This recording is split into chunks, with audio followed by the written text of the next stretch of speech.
Camera rolling ആണോ? ആ rolling. Action. എന്താ ആലോചിക്കുന്നത്? ഒന്നുമില്ല. പറയടോ. അതെ, നമ്മളിപ്പോ കല്യാണം കഴിക്കാൻ തീരുമാനിച്ചത് ഒരു കറക്റ്റ് ഡിസിഷൻ ആണോ? അത് കറക്റ്റ് ഡിസിഷനാ. കാരണം നീ ഇപ്പൊ ഒന്നും മിണ്ടാതിരുന്നാലും നിന്റെ മനസ്സെന്താ പറയുന്നതെന്ന് എനിക്ക് കേൾക്കാൻ പറ്റുന്നുണ്ട്. നിനക്ക് കേൾക്കാൻ പറ്റുന്നുണ്ടോ? പറ്റും. എനിക്ക് കേൾക്കാൻ പറ്റുന്നില്ലല്ലോ. പറ്റുന്നില്ലേ? സാരില്ല, ഞാൻ കേൾപ്പിച്ചു. കട്ട്. നൈസാ, nice. Thank you sir. Okay, ഞാൻ പറയാം. ഓക്കെ, ശരി ശരി. എന്താ ആലോചിക്കുന്നത്? അല്ല, ഞാൻ ആലോചിക്കായിരുന്നു, നമ്മളിപ്പോ കല്യാണം കഴിക്കാൻ തീരുമാനിച്ചില്ലേ, അത് നല്ല ഡിസിഷൻ ആണോ? എടോ, അല്ല, കറക്റ്റ് ഡിസിഷൻ ആണ്. കാരണം നീ ഇങ്ങനെ മിണ്ടാതിരുന്നാലും നിന്റെ ഇവിടുത്തെ മനസ്സ് വരെ നിനക്ക് കേൾക്കാം. ഓ, അതൊക്കെ കേൾക്കാൻ പറ്റുമോ? എന്നിട്ട് എനിക്ക് പറ്റുന്നില്ലല്ലോ. കാണിച്ചു തരട്ടെ? കണ്ണടിച്ചേ. കണ്ണടയ്ക്ക്. ഒരു മിനിറ്റ്.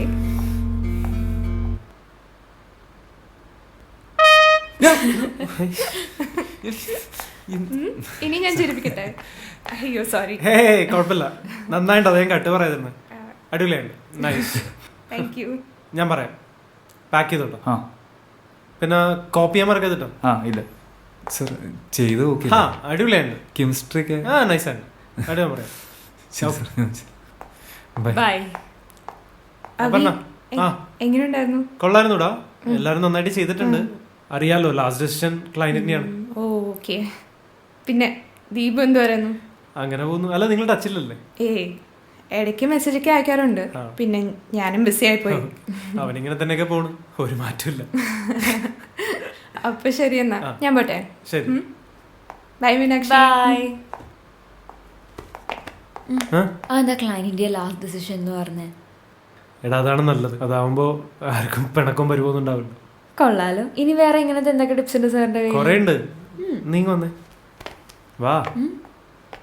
ഇവിടെ നല്ലൊരു അവസരം കിട്ടിയല്ലേ. അപ്പോ നമ്മുടെ കാര്യത്തിൽ എന്തെങ്കിലും ഹോപ്പ് ഉണ്ടോ? മാതാ, ഈ ട്രസ്റ്റ് എന്ന് പറഞ്ഞ സാധനം ഒരു പ്രാവശ്യം പോയി കഴിഞ്ഞാൽ ഭയങ്കര പ്രയാസം തിരിച്ചു. പിന്നെ നിന്റെ അമ്മയുടെ പേര് അംബിക, അച്ഛന്റെ പേര് വസുദേവ്. കണ്ട, എനിക്കറിയായിരുന്നു. അന്ന് പിന്നെ നീ ജയിച്ചോട്ടെ എന്ന് വെച്ച് പറയായിരുന്നു.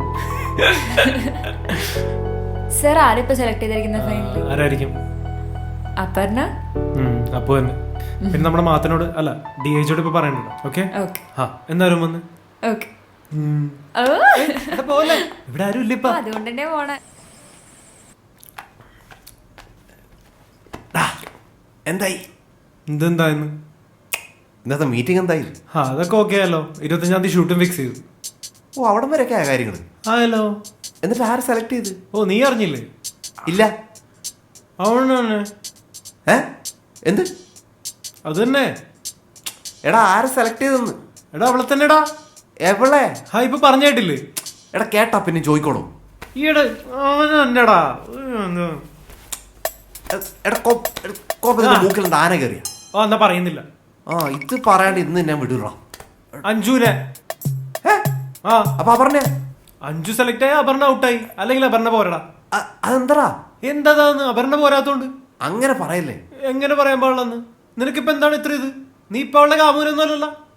അതാണ് പ്രശ്നം. എന്ത് പ്രശ്നം? അവള് വിചാരിച്ചാലോ ഞാനാണ് അവളുടെ ഈ ചാൻസ് കളയിച്ചെന്ന്? അവള് അങ്ങനെ വിചാരിക്കാൻ, അവളൊന്നും അങ്ങനെ വിചാരിക്കില്ല. അവള് നിന്നെ പണ്ടേ പറഞ്ഞിട്ടുണ്ടാവും. അങ്ങനെ മറന്നാണോ? എടാ, ഉറപ്പായിട്ടും. ഞാൻ തന്നെ ഇടയ്ക്കിടയ്ക്ക് നിന്റെ പേരൊക്കെ മറന്നു പോകാറുണ്ട്. നിന്റെ പേരെന്തായിരുന്നു? ഉണ്ടാക്കല്ലേ നീയേ. സത്യം പറഞ്ഞ, നീ അപർണ തന്നെ സെലക്ട് ചെയ്തത്. എടാ എടാ എടാ അപർണ.